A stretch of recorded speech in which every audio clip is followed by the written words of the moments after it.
Hi மக்களே, வந்தனம், வணக்கம், நமஸ்கார். மக்களே, என்னோட சேனலை சப்ஸ்கிரைப் பண்ணிவிடுங்க. உங்கள் பொண்ணான கையால் பெல் பட்டன் அமைக்கிறேங்க. ஒரு சப்ஸ்கிரைப் பண்ணிங்கன்னா விஜய் நான் முன்னேறுவேன், நானும் முன்னேறுவேன். ஒரு பெருசாக முன்னேற்றாரு, நான் கொஞ்சமாச்சும் முன்னேறுவேன். ஸோ மக்கள், இப்போ என்ன பார்க்க போகிறோன்னா, நம்ம தமிழ்நாடு அரசு சூப்பராக கலையிட்டு இருக்கு. யார்? நம்ம சிஎம், நம்ம தாவைக்கா தலைவர் சிஎம் நம்ம விஜயண்ணா. ஃபார் எக்ஸாம்பிள் கருப்பு படத்தையே சொல்லலாம். ஸோ எல்லாமே இப்போ தேட்டரில் ஸ்பெஷல் ஷோ சம்திங் பார்த்துட்டு இருக்காங்க. அதில் பார்த்தா special thanks for Vijay God அப்படின்னு போட்டிருக்காங்க. ஸோ என்ன விஷயம், நேற்று பார்த்தா கருப்பு படம் ரிலீஸ் ஆகிற மாதிரி இருந்து ஆஸ் யூஷுவல் எல்லாருமே ஸ்பெஷல் ஷோ புக் பண்ணியிருந்தாங்க. பார்த்தா படமே ரிலீஸ் ஆகலை, எங்கேயுமே படம் ரிலீஸ் ஆகலை. என்னடா குளறுபடின்னு பார்த்தா தயாரிப்பு தளத்திலிருந்து நிதி பிரச்சனை. ஸோ என்ன நிதி பிரச்சனைன்றது தெரியல. அவங்க நிதி வேல்ஸ் தான் அவர் தான் ஓனர் இருக்காரு, ஐஸ்வரி கணேஷ். அவர்கிட்ட என்ன நிதி பிரச்சனை இருக்க போகுது? இது வேற ஏதோ சம்திங் பிரச்சனை.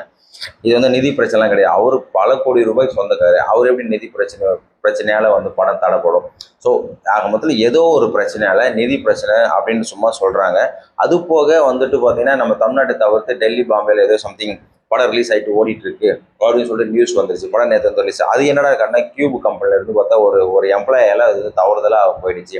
அது எப்படி ஒரு எம்ப்ளாயால் தவறுதலாக அங்கே போகும்? அங்கே இருக்கிற எல்லாம் படிச்சு தானே சிஸ்டத்தில் வேலை பார்க்குறான். படிக்காத பாமர மக்களை சிஸ்டத்தில் வேலை பார்க்க முடியாது. ஸோ சிஸ்டம் தெரிஞ்சவன் தான், படித்தவன் மட்டும்தான் அது உள்ளே போய் வேலை பார்க்க முடியும் கியூப்ல. அவ்வளோ இம்பார்ட்டன்ட். எல்லாமே படம் கோடிக்கணக்கில் இன்வெஸ்ட்மெண்ட் பண்ணி அவ்வளோ பெரிய உழைப்புல படம் ரிலீஸ் ஆகிட்டு லாஸ்ட்டாக கியூப் கம்பெனிக்கு போது அங்கிருந்து படம் ரிலீஸ் ஆகுது டிஜிட்டல் முறையில். அது எப்படி அவங்க கிட்டே இருந்து ரிலீஸ் ஆகும்? இது பேர் அராஜகம்னு சொல்லலாம், ஒரு கேர்லெஸ்னஸ்ன்னு சொல்லலாம். ஒரு எம்ப்ளாயால படம் ரிலீஸ் ஆயிடுச்சு. இதெல்லாம் this is too much. So இதெல்லாம் கண்டிக்கத்தக்க. அடுத்தடுத்து வரங்கள் படங்களை இந்த மாதிரி பண்ணக்கூடாது. ஸோ எவ்வளோ பேர் கஷ்டப்பட்டு அந்த படத்தை எடுத்து ரிலீஸ் பண்ணியிருக்காங்க. ஃபார் எக்ஸாம்பிள் ஜனநாயகன், நம்ம முதலமைச்சர் படம், விஜயண்ணா படம் ஸ்டாப்ல இருக்கு, இன்னமும் ரிலீஸ் ஆகல. அதை பத்தி இன்னும் பேச்சே இல்லை. அவர் சிஎம் ஆயிட்டாரு. தமிழக அரசு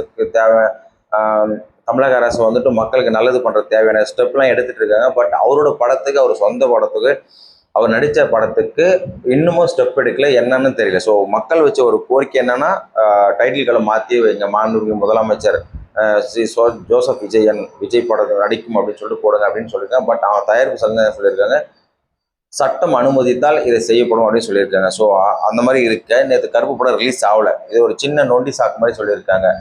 நிதி பற்றாக்குறையினால படம் ரிலீஸ் ஆகலை. இது போய் சும்மா வேற ஏதோ விஷயம் இருக்குது. ஸோ இது அது அப்புறமா சொல்லுவாங்க, அதை பற்றி நமக்கு கவலை இல்லை. படம் ஒரு வேலை ரிலீஸ் ஆயிடுச்சு. அது என்ன பிரச்சனை, பாலாஜி நேற்று அவர் சைட்ல இருந்தோ இல்லை ப்ரொடியூசர் சைட்ல இருந்தோ சிஎம் கிட்ட ரெக்வஸ்ட் பண்ணியிருக்காங்க, என் படத்தை கொஞ்சம் சிக்கலை தீர்த்து விடும் சொல்லிட்டு. எவ்வளோ நல்ல மனுஷனாக இருந்தால் நம்ம தளபதி, நம்ம சிஎம் எவ்வளோ நல்ல மனுஷனாக இருந்தால், நேற்று பிரச்சனை அவருக்கு ரெக்வஸ்ட் பண்ணாங்க, உடனே நீ கொடுத்த படம் ரிலீஸ் அப்படின்னு ஏன் பேசியிருப்பீங்க? உடனே ரிலீஸ். என்ன பிரச்சனை தெரியாமல் தலையிட்டாரு, ரிலீஸ் பண்ண. இதுதான் என் நல்ல மனசு, இதுதான் அவரோட நல்ல மனசு. ஆனால் அவருக்கு எவ்வளோ பிரச்சனை கொடுத்தாங்க. அவரோட படங்கள் ரிலீஸ் ஆகாமல் எவ்வளோ தொந்தரவு பண்ணாங்க. முன்னாள் முதலமைச்சர்கள் ஜெயலலிதா ஆகட்டும், கலைஞர் ஆகட்டும், இல்லை ஸ்டாலின் ஆகட்டும், சம்திங் எனிதிங். ரொம்பலாம் தி டைம் டு லீட் அப்படின்னு தலைவர் படம் வரும்போதெல்லாம் ஜெயலலிதா ரொம்ப பிளாக் பண்ணி, ரொம்ப கேட்டால் கேம்பெயினில் ரொம்ப கெஞ்சி வச்சோம். அம்மா போயிட்டு கெஞ்சினீங்க இல்லை அப்படின்னு சொல்லிட்டு. ஸோ பவர் இருக்குது, அதனால் அங்கே போயிட்டு ரெக்வஸ்ட் தான் பண்ண போகிறாங்க. பெருசாக என்ன எடப்பாடி மாதிரி காலையில் ஊந்துட போகிறாங்க, இல்லை ஏடிஎம்கே ஆளுங்க எம்எல்ஏக்கெல்லாம் அம்மா காலில் ஊந்து கும்பிட்டுனால அது மாதிரி எல்லாமே பதவிக்கு தான் வேஷம் போட்டாங்க. யாருமே பயம் கிடையாது. அவங்கள பார்த்துலாம் பயம்லாம் கிடையாது. பதவி பறி போயிடக்கூடாது, கட்சியிலேருந்து தூக்கிடக்கூடாதுன்னு சொல்லி தான் எல்லாமே காலில் விழுந்தானுங்க. உண்மையான அன்பு எவனுக்குமே கிடையாது. நீ இப்போ அடிச்சு பெட்டி குத்தி நீ சாவறானுங்க. அது மட்டும் தான் ஒன்றும் நடக்கலை. ஏடிஎம்கேல எல்லாமே பிளவுபட்டு நிற்கிறானுங்க. ஸோ இந்த நல்ல மனுஷன் எவ்வளோ நல்லவராக இருந்தால், நேற்று பிரச்சனைன்னு சொல்லிட்டு ரெக்வஸ்ட் வச்சாங்க. பாலாஜி ஏதோ சம்திங் வீடியோ போட்டுருந்தாரு, படம் ரிலீஸ் ஆகலை, நாளைக்கு கண்டிப்பாக ரிலீஸ் ஆகும் அப்படின்னு சொல்லிட்டு தனியாக போட்டிருந்தாரு. ஸோ அது போக எப்படியுமே பார்த்தீங்கன்னா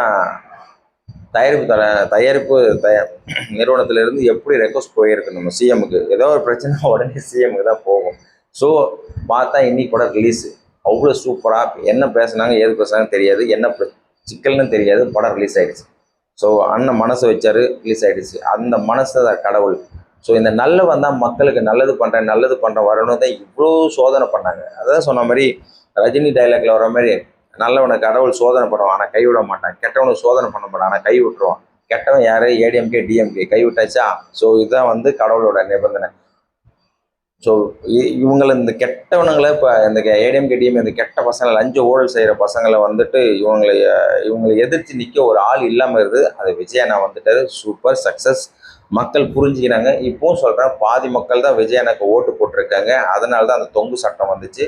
இல்லைனா வந்துட்டு இனிமேல் தொங்கு சட்டம் வந்துட்டு இன்னும் மெஜாரிட்டியில் இன்னும் பயங்கரமான சட்ட நடவடிக்கைகள்லாம் எடுக்கப்பட்டிருக்கும். என்ன ஊழல் பண்ணுவோம் எல்லாருமே ஸ்டெப் பை ஸ்டெப்பாக உள்ள தூக்கி கண்டிப்பாக பிளான் பண்ணியிருப்பார். இப்போவும் தூக்கி போடுவார். Wait and see. இது வந்துட்டு தலைவர் விட மாட்டார். ஸோ இருந்தாலும் வந்துட்டு அந்த தீய சக்தியிலேருந்து சப்போர்ட்டில் இருக்காரு. ஆனால் என்ன பண்ணுவாருன்னு தெரியல, பொறுத்திருந்து பார்ப்போம். அது இல்லாட்டியுமே வந்துட்டு ஸ்டெப் பை ஸ்டெப்பாக எடுக்கிறாங்க. சிங்கப்பெண் ஸ்டார்ட் ஆகிடுச்சு, சிங்கப்பெண் படை வந்து ஸ்டார்ட் ஆகிடுச்சு. அதுக்கப்புறம் வந்துட்டு இன்னொரு நியூஸ் என்னன்னா 1000 ரூபா போட்டுட்டாரு, 2500 வரப்போகுது. இன்னைக்கு காலை நியூஸ் பிரகாரம் மாதம் மாதம் எப்பவும் போடுற, அதாவது அந்த 1000 ரூபா வந்துட்டு பார்த்தீங்கன்னா காலேஜ் பொண்ணுங்களுக்கு போட்டாச்சு, மகளிர் தொகை. ஸோ ஐ மீன் காலேஜ் உயர் படிப்படிகளுக்கு பெண்களுக்கும் ஆண்களுக்கும் போட்டாச்சு. இன்னைக்கு நியூஸ் காலையில் நியூஸ் பிரகாரம் என்னன்னா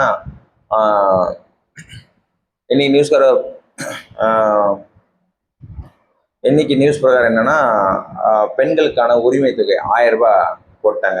ஸோ இது வந்து ரொம்ப சக்ஸஸ்ஃபுல்லான விஷயம். எதுக்குன்னா ஒன்று ஸ்டெப் பை ஸ்டெப்பாக தான் எடுக்க முடியும். எடுத்ததுமே எல்லாமே இது செஞ்சுட்டோம் அதை செஞ்சுட்டெல்லாம் செய்ய முடியாது.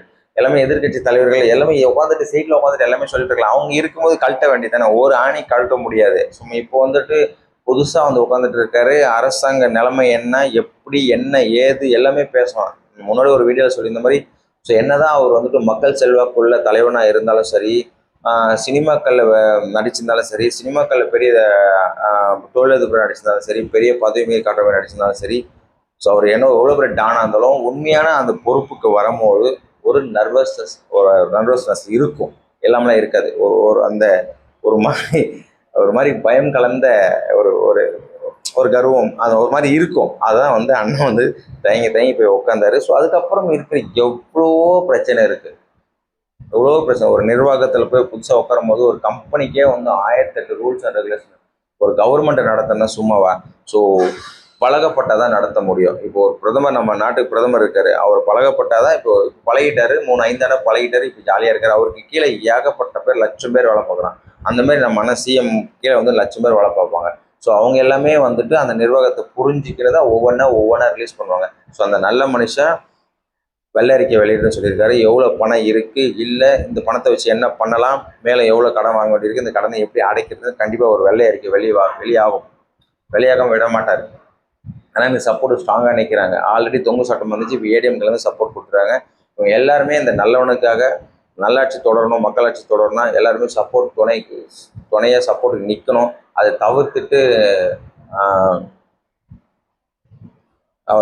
தவிர்த்துட்டு சதி பண்ணக்கூடாது. நம்ம டிஎம்கே பேச்சு மாதிரி சதி பண்ணக்கூடாது. ஸோ நல்ல விஷயம். ஸோ அதனால் வந்துட்டு இப்போ 1 by 1 ரிலீஸ் ஆகிடுச்சு. ஸோ மகளிர் தொகை ரிலீஸ் ஆகிடுச்சு.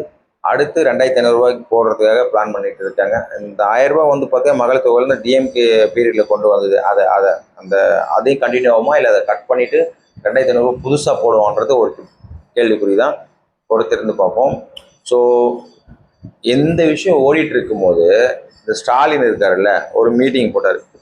செத்து போகணுன்னு எதுக்கடா மீட்டிங், ரெஸ்ட்டு கொடுத்தாச்சு, மக்கள் உங்களை தோக்கடிச்சிட்டாங்க, அதை விட்டுட்டு போயிட்டு இருக்கிற வேலையை பார்க்கறத விட்டுட்டு மறுபடியும் டிஎம்கே கூட்டணியை வந்துட்டு டிஎம்கேல எம்எல்ஏக்கெல்லாம் வந்து கூப்பிட்டு ஜெயிச்ச எம்எல்ஏ இருக்காங்க, ஜெயிக்காத எம்எல்ஏவும் வந்திருக்கானுங்க.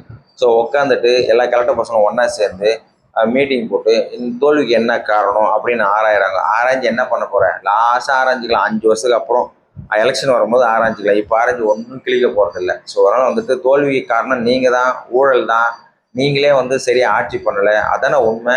சும்மா ஜாலியாக காரில் போய் டிஃபெண்டர் காரில் போயிட்டு அப்படி போய் பார்த்துட்டு அப்படியே போயின்னு வந்தால் என்னத்தை பண்ண முடியும்? உங்கள் கீழே இருக்க ஆட்கள் எப்படி வேலை பார்க்குறாங்க, எப்படி கொள்ளடிக்கிறாங்க, எப்படி கொடியை கொள்ளடி வச்சுருக்காங்க, என்ன கட்ட பஞ்சாயத்து பண்ணுறாங்க, எவ்வளோ டெண்டர் எடுக்கிறாங்க, எவ்வளோ மண் வள கொள்ளடிக்கிறாங்க, எவ்வளோ ஊழல் பண்ணுறாங்க, நகராட்சி துறை, பொதுத்துறை, எல்லா துறையும் எவ்வளோ கொள்ளடிக்கிறான்றது நீங்கள் தான் பார்த்துருக்கணும். ஸோ என்ன நடக்குதுன்னே தெரியாது. சும்மா காரில் போகிறது வர்றது, ரிப்போர்ட் கொடுத்து வாங்கி வச்சு 3 படுத்து ஹாயாக பார்த்து, ஏன்னா வயசு இல்லை, வயசாகி போச்சு. ஸோ நடக்க முடியல. ஸோ மோடியோட நீங்கள் சின்ன பையன் தான், பட் ஆனாலும் வந்துட்டு மோடி இவங்களுக்கு உங்களால் பர்ஃபார்மன்ஸ் பண்ண முடியல. ஸோ ஹெல்த் கண்டிஷன் சரியில்லை, அப்படியே ரெஸ்ட் எடுத்துக்க வேண்டியது தானே. அதுதான் வந்து புள்ள இறங்கிட்டார்ல உதயநிதி ஸ்டாலின், அவர் பார்த்துக்க போகிறாரு. இனி ஒரு காலங்களில் விஜயா உதயநிதி ஸ்டாலினா அப்படின்றத மாதிரி தான் ஆக போகுது. மக்கள் செல்வாக்கப்பட்ட விஜயா, மக்கள் செல்வாக்கு இழந்த உதயநிதியா அப்படின்றது பார்த்துக்க போறாங்க. கட்சி இருக்கலாம், ஆரம்பம் எவ்வளோனா இருக்கலாம், படம் எவ்வளோ படம்னா நீங்கள் எடுக்கலாம். படம் தேட்டரில் எந்த படம் ரிலீஸ் ஆகி ஓடிட்டு இருக்கு, அந்த ரிலீஸ் ஆகி ஓடுறதுல எது ஹிட் ஆகுதுன்றதான் உண்மை. அதே மாதிரி விஜய் படம் தான் ஹிட் ஆகுது. விஜய் அண்ணா தான் சிஎம் ஆகியிருக்காரு. அவரோட கட்சி தான் வெற்றி பெற்றிருக்கு. மக்களுக்கு தேவை நல்லது, நல்ல காட்சி, நல்ல ஆட்சி தான் இருக்கணும். படத்தில் நல்ல காட்சி, நல்ல ஆட்சி இருந்தால் தான் படம் ஹிட் ஆகும். சும்மா மோசமாக இருந்தால் இருக்குது. அதுமாதிரி உங்கள் ஆட்சி மோசமாக இருந்தது, மக்கள் தூக்கி போட்டாங்க. That's all. என்ன சொல்வேன்னா, மீட்டிங்கை போட்டு விஜயன் ஆட்சி கவிழுமா, வெகு விரைவில் கவிழும். விஷம், வாயை திறந்த விஷம். என்ன சொல்றதுன்னு வாயை திறந்த விஷம். ஸ்டாலின் பேசுகிற பேச்சு பற்றியா, ஆட்சி கவிழும். ஒரு மரியாதை நிமித்தமாக கூட மனுஷன் போயிட்டு சிஎம் போயிட்டு அந்தால பார்த்துட்டு வரவள. ஸோ இதெல்லாம் வந்து ஒரு மனுஷன் குறுகு இருக்காது. எப்படி வாயை சொல்லலாம், வாயை திறந்த நார வாயால் எப்படி சொல்லலாம்? நல்லா சும்மா அதுக்கு முன்னாடி நல்ல வாய் சொல்லிச்சு, நாங்கள் 6 மாதம் எந்த பிரச்சனையும் பண்ண மாட்டோம், 6 மாதம் வெயிட் பண்ணி பார்ப்பேன். நீ என்ன 6 மாதம் வெயிட்டிங் டைம் தர்றது? 6 மாதம் இல்லை, 60 வருஷமா அவர் தான் ஆடுவார், அவர் தான் ஆளுவார். உயிரோட கிழவனாகிற வரைக்கும் விஜயனா தான் சிஎம் இருப்பார். நீ ஒன்றா பாரியா, நீ ஏன் செத்து போயிடுவேன்? அவர் 60 வருஷம் ஆண்ட வரைக்கும் நீ செத்து போயிடுவேன். ஸோ ஸ்டாலின் செத்து போயிடுவார். ஸோ அதனால் வந்துட்டு வயசான காலத்தில் போய் உட்கார வேண்டியதான். அடுத்த 5 ஆண்டு எழுந்து நின்று நல்லா ஸ்ட்ராங்காக பரப்புரை பண்ணுற மாதிரி தான் பேசி பரப்புரை பண்ணி அதுக்கப்புறம் எலெக்ஷன் நின்று ஜெயிச்சு பாருங்க, இல்லை தோற்று பாருங்க. அது உங்களோட இஷ்டம். விஜய் என்ன ஜெயிக்கிறாரா டிஎம்கே, அப்போ பார்த்துக்கலாம். டிவிகேவோ டிஎம்கேவோ அப்படின்றத பார்த்துக்கலாம். ஸோ அதனால் வந்துட்டு இவ்வளோ பிரச்சனை இருக்குது. அதை விட்டுட்டு சும்மா நாங்காட்டியே வந்துட்டு மீட்டிங் போட்டு சும்மா டைம் பாஸ் பண்ணின்னு இருக்கிற ஆட்சிக்கு எதிராக என்ன பண்ணலாம், ஆளுங்கட்சிக்கு எதிராக என்ன பண்ணலாம் அப்படின்ற மாதிரி திட்டம் தீட்டின்னு அதை முன்னாடி மேடையில் சொல்லிட்டு வெகு விரைவில் டிவிக்கு ஆட்சி கவிழும், எல்லாம் தயாராக இருங்க, பாராளுமன்ற தேர்தல் வருது 29, அது கூடவே சட்டசபை தேர்தல் வரும். இதெல்லாம் வந்துட்டு திஸ் இஸ் பேட் டைலாக், பேடாக பேசுறது. ஒரு நல்ல மனுஷனுக்கு அர்த்தம் ஒரு நல்லதாக பேசணும். ஃபஸ்ட்டு சொன்னது நல்ல வை, இப்போ சொன்னது நாரவை. 6 மாதம் டிஸ்டர்ப் பண்ண மாட்டேன்னா, 6 மாதம் இல்லை, 6 வருஷம் இல்லை, 60 வருஷம் கூட நீங்கள் டிஸ்டர்ப் பண்ணாமல் இருக்கணும். சரி, நீங்கள் ஆட்சிக்கு வந்தால் பிடிங்கிக்குங்க. இப்போ இருக்கிறோம் என்ன பண்ணுறாரோ, தலைவர் என்ன பண்ணுறாரோ பார்த்துக்கலாம். அது வரைக்கும் நீங்கள் கலெக்டராமல் நீங்கள் எந்த அணி பிடுங்க தேவை, சைலண்டாக உட்காந்துப்போ. ஸோ இந்த விஷயம் அப்படி போச்சா. ஸோ ஏடிஎம்கே சப்போர்ட்டில் வந்து பிரச்சனை பல விதமாக போயிட்டுருக்கு. இதில் வந்துட்டு மாறி மாறி போயிட்டு சபாநாயகர்கிட்ட போயிட்டு இன்விடேஷன் கொடுத்துட்டு உட்காந்துருக்காங்க. நாங்கள் தான் மெஜாரிட்டின்னு சொல்லிட்டு. ஸோ இது எல்லாமே வந்து அவங்க கட்சி உட்கட்சி பூசல். இது போயிட்டு அரசாங்கத்துக்கிட்ட அந்த சபாநாயகர்கிட்ட கொடுத்து ரொம்ப தொல்லை பண்ணிட்டு இருக்காங்க. நீங்கள் பேசி தீர்த்துக்க வேண்டிய விஷயத்த அந்த விஷயத்துல டிஎம்கே பாராட்டலாம். எது வந்தாலும் பேசி தீர்த்துக்கிறாங்க. ஏடிஎம்கேல வந்து ஒரு ஸ்ட்ராங்கான சொல்ல போனால் பொருளாளர் இல்லை. தலைவர் எம்ஜிஆர் தான், பொருளாளர் இல்லை, அடித்து மாஞ்சிக்கிறாங்க. ஸோ டிவியை ஏன் சப்போர்ட் பண்ணீங்க அப்படின்ற மாதிரி. ஸோ இதனோட பிரச்சனை ஹெட்டு வந்து பார்த்தீங்கன்னா பிஜேபி தான். இவங்க தான் வந்து கட்சி பிளவுபட்டு இருக்காங்க. ஏடிஎம்கே உடையறதுக்கு பிளான் பண்ணுறாங்க. நியூஸ் பிரகாரம் எல்லாமே ஏடிஎம்கே உடையறதுக்கு பிஜேபி தான் காரணம் அப்படின்றாங்க. ஸோ இது வந்து புரிஞ்சு நடந்துக்கணும். நம்ம ஏடிஎம்கே டீமில் இருக்கிற ஆட்கள் வந்துட்டு புரிஞ்சு நடக்கும். எல்லா எம்எல்ஏக்கள் வந்துட்டு முன்னாள் முதல்வர், முன்னாள் அமைச்சர்கள் இவங்க எல்லாம் சேர்ந்து பேசி முடிவு பண்ணணும். மறுபடியும் பாண்டிச்சேரிக்கு போங்க மீட்டிங் போடுறதுக்கு. இங்கெல்லாம் இடம் இல்லையா? இங்கே சென்னையிலாம் ஹோட்டல் இல்லையா? பாண்டிச்சேரியில் தான் ஹோட்டல் இருக்கான். ஒய்யால பணத்தை வச்சுனே கரியை புகை விடுறீங்க. வண்டியை பெட்ரோல் போட்டு புகை விட்டுன்னு பணத்தை எடுத்து கரியை காலி பண்ணுறீங்க. சொகுசு ஹோட்டலில் போய் உட்காந்தாங்க. ஏன் ஏசியில் உட்காந்து பேசுகிற மாதிரி ஃபேன் காத்தில் உட்காந்து பேசுகிற மாதிரி இருக்காதா? சொகுசு பணம் வந்துருச்சு. ஸோ சென்னையில் இல்லாத ஹோட்டலாக பாண்டிச்சேரியில் இருக்குது அப்படின்னா எம்எல்ஏக்களை தூக்கிட்டு போகிறாங்க. ஒரு தூய்மை காப்பாற்றினாரு, தன்னால் பிச்சின்னு வந்துருச்சா, பிச்சின்னு வந்து நம்ம டிவிக்கு நம்ம தலைவருக்கு வந்து சப்போர்ட் பண்ணிட்டாங்க. நல்லவனுக்கு எங்கேயுமே சப்போர்ட் இருக்கும். ஸோ மக்களே, நம்ம அண்ணா ஆட்சி தொடரும், நம்ம டிவிகே தலைவர் விஜயன் ஆட்சி தொடரும், நல்லாட்சி தொடரும். ஃபண்டு கொடுத்தாச்சு, 1000 ரூபா ஃபண்டு கொடுத்தாச்சு, மகளிர் உரிமை தொகை கொடுத்தாச்சு, கூடிய விரைவில் 2000 ரூபா ஃபண்டு வரப்போகுது. ஸோ ஆல்ரெடி அந்த 200 யூனிட் கன்ஃபார்ம் பண்ணிட்டாங்க. வெகு விரைவில் அந்த ஃப்ரீ பஸ் சர்வீஸ் அதுவும் சொல்லிடுவாங்க. அது போக கேஸ், ஸோ எக்ஸட்ரா. ஸோ எல்லாமே அண்ணன் வந்து ப்ராசஸ் பண்ணிட்டாரு, நம்ம சிஎம் வந்து ப்ராசஸ் பண்ணிட்டாரு. ஒரு நல்ல விஷயம். அடுத்தடுத்த ஸ்டெப் வெகு விரைவில் குதிரை வேகத்தில் தான் ஆட்சி போயிட்டுருக்கு. இது வந்து ரொம்பவுமே ஒரு திறம்பட அரசுன்னு தான் சொல்லணும். ஒரு நல்லவனோட ஆட்சி, மக்களாட்சி தொடரும். ஸோ நேற்று ஒரு பிரச்சனை கருப்பு படத்துக்கு இன்னைக்கு கொடுத்த படம் ரிலீஸ். அதை முதலமைச்சர் தலையிடணும்னு சொன்னாங்க, ரெக்வஸ்ட் கொடுத்தாங்க, தலையிட்டாரு, சக்ஸஸ் பண்ணாரு. இதான் ஏன் நல்ல முதலமைச்சர். இந்த நல்ல ஆட்சி தொடரணும். இன்னும் அவர் படத்துக்கு பாவம், அவரு படத்துக்கு தலையிடவே இல்லையே. என்ன என்னன்னு தெரியல.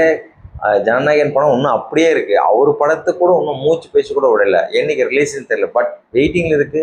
சென்சார் கிடைச்சதா கிடைக்கலையா, படம் என்னைக்கு ரிலீஸ் ஆகுறது சஸ்பென்ஸா அப்படி இருக்கு. ஆனால் அன்னைக்கு ரிலீஸ் ஆகிற அன்னைக்கு செம்ம திருவிழா தான். சிஎம் பதவி ஏற்றது வந்து எனக்கு தெரிஞ்சு ரொம்ப கிராண்டாக பிளான் போட்டாங்க. ஆனால் இப்போ கிராண்டாக கொண்டாடலை, மக்கள் கூட்டம் கூடலை. ஸோ ஜனநாயகனுக்கு வந்த மக்கள் கூட வரலை. சொல்லப்போனால் அவ்வளோ கூட்டம் இல்லை, அவ்வளோ குறிப்பு இல்லை. ஸோ ஆஸ் யூஷுவல் இது கவர்மெண்ட் பதவி. ஸோ சிஎம் அண்ணன் இருக்கும்போது இது வந்து வேஸ்ட். ஆனால் படம் ரிலீஸ் ஆச்சுன்னா எல்லா இடத்துல திருவிழா மாதிரி இருக்கு கூட்டம். ஏன்னா எல்லாரும் வந்து சக்ஸஸில் இருக்காங்க. படம் பயங்கர சக்ஸஸ் ஆகும். அண்ணன் வெற்றி பெற்று சிஎம் ஆயிட்டாரு. மக்கள் செல்வாக்குள்ள தலைவன். நல்லாட்சி தொடரட்டும், நல்லவன் என்னைக்குமே வெல்வான். நல்லாட்சி தொடரட்டும், மக்களாட்சி தொடரட்டும். மக்கள் என்னைக்குமே நல்லது தான் நடக்கும். மக்களுக்கான தலைவன் இருக்கும் பொழுது. நன்றி.